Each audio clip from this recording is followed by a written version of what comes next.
ഇപ്പൊ മലയാളം അല്ലാണ്ട് ഹിന്ദി, തമിഴ് കഥ അത്യാവശ്യം ദാസേട്ടൻ്റെ കുറച്ച് ഹിന്ദി പാട്ടുകളൊക്കെ എഴുതിയെടുത്ത് പഠിച്ചിട്ടുണ്ട്. ഉണ്ടല്ലേ?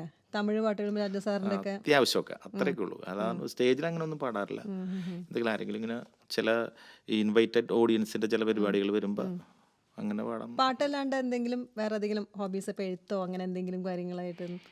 ഞാനിങ്ങനെ രഹസ്യമായിട്ട് ഇങ്ങനെ സ്വന്തമായിട്ട് എഴുതുന്നു, ഇങ്ങനെ വായിക്കുന്നു, കേൾക്കുന്നു, അങ്ങനത്തെ പരിപാടികളൊക്കെ ഉണ്ട് കയ്യിൽ. സ്വന്തമായിട്ട് എഴുതാന്ന് പറയുമ്പോ വെറുതെ ഇങ്ങനെ എനിക്ക് അനുഭവമുള്ള കുറെ കാര്യങ്ങൾ വെറുതെ ഇങ്ങനെ എഴുതി വെക്കും. വെറുതെ ഇങ്ങനെ എഴുതി വെക്കും, എന്നിട്ട് അത് റെക്കോർഡ് ചെയ്യും. അങ്ങനെയുണ്ട്. അപ്പൊ ഞാൻ ചോദിച്ച ചോദ്യം റെക്കോർഡ് ചെയ്തിട്ട് ഇങ്ങനെ സ്വന്തം ഇരുന്ന് ഇങ്ങനെ കേൾക്കും. അടുത്ത വളരെ സുഹൃത്തുക്കൾക്ക് മാത്രം അയച്ചു കൊടുക്കും. അതെന്താണ് വെറുതെ എനിക്ക് അനുഭവമുള്ള കുറെ കാര്യങ്ങൾ, ആത്മകഥ പോലെ, അല്ലെങ്കിൽ ഞാൻ അനുഭവിച്ചിട്ടുള്ള, അല്ലെങ്കിൽ നമ്മള് ഫേസ് ചെയ്ത, ബുക്കായിട്ട് കാണണ്ട്. ഇപ്പൊ ബുക്കില്ലല്ലോ. ഞാൻ നേരത്തെ പറഞ്ഞിട്ട് ടെക്നോളജി മാറിയല്ലോ.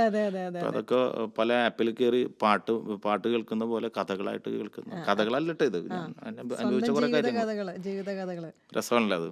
ശരി.